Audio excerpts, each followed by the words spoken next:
Ini ada kalimat dari sebagian orang, ya senang yang disebarkan di sana sini. Ya. Dia berbicara tentang Wahabi.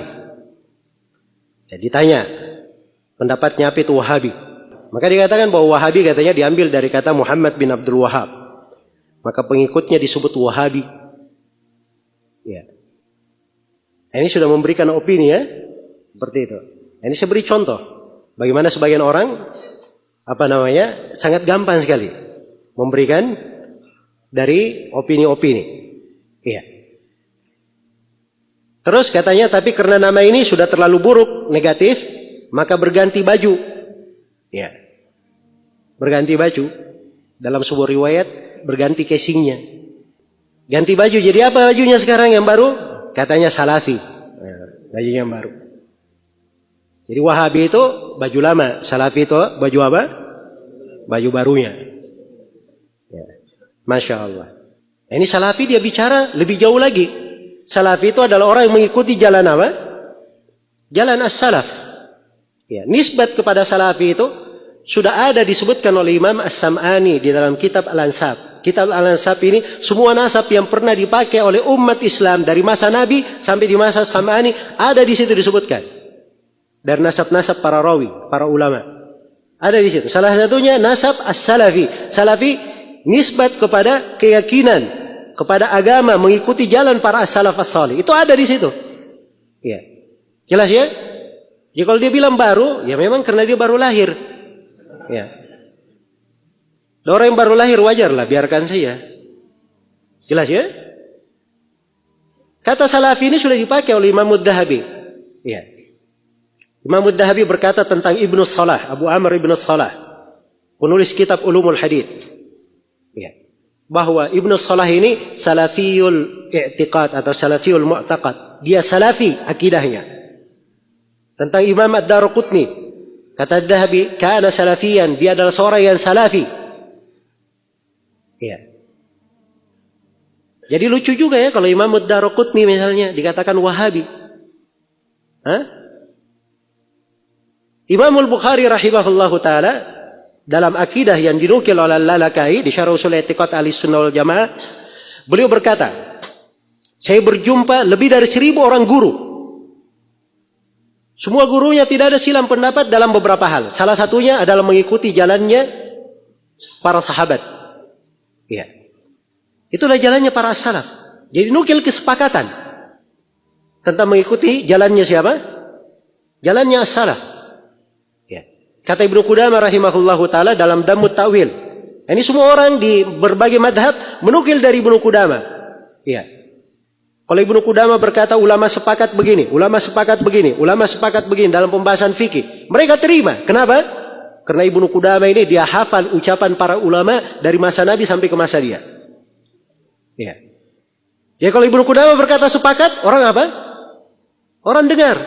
Ini Ibnu Qudamah berkata di dalam kitabnya Dammut Ta'wil. Kata beliau, faqad thabata wujub ittiba'is salaf bil kitabi was sunnah wal ijma'. Telah sepakat kewajiban mengikuti jalan as-salaf berdasarkan dalil dari Al-Quran, sunnah dan apa? Kesepakatan ulama. Iya. Nabi SAW sendiri menyebut dirinya sebagai salaf. Ada haditsnya dalam riwayat Bukhari Muslim. Kalau tidak pernah baca hadits, jangan salahkan orang yang baca. Iya. Jangan salahkan orang yang baca. Saya sebut haditsnya dalam riwayat Bukhari Muslim dari hadits Aisyah. Kisahnya panjang. Iya. Ketika Nabi SAW duduk di tengah istrinya, lalu putrinya Fatimah datang. Ya. Kemudian Fatimah didudukkan di kanannya. Fatimah dibisiki oleh Nabi sebuah rahasia. Kemudian Fatimah menangis terseduh-seduh. Kemudian didudukkan lagi di kirinya. Kemudian dibisikkan sesuatu. Fatimah tersenyum. Ya. Yang akhir kisahnya, akhirnya setelah Nabi meninggal, ditanya kepada Fatimah, apa yang dibisikkan oleh Nabi kepadamu? Ya. Kata Fatimah, adapun bisikan yang pertama yang membuat saya menangis, Nabi berkata kepadanya bahwa Fatimah, biasanya setiap tahun Jibril turun membaca Al-Quran sekali saja. Tapi tahun ini 2 kali. Saya tidak melihat perubahan ini kecuali menunjukkan ajalku sudah dekat. Ya. Maka kata Nabi kepada putrinya, fattaqillaha wasbiri fa innahu ni'mas salaf ana laki. Bertakwalah kepada Allah dan bersabarlah. Sesungguhnya sebaik-baik salaf untuk kamu adalah saya. Nabi menyebut dirinya sebagai apa? Sebagai salaf. Jadi kalau kita berkata salafi nisbat kepada Nabi sallallahu alaihi wasallam dilarang atau tidak? Tidak ada yang melarangnya. Iya. Hal yang disepakati menerima jalan as-salaf. Para ulama bernisbat kepadanya sampai disebutkan oleh As-Sam'ani di kitab Al-Ansab. Kok tiba-tiba orang yang baru datang, baru lahir kemarin sore, ya, mengeritik tentang penggunaan apa?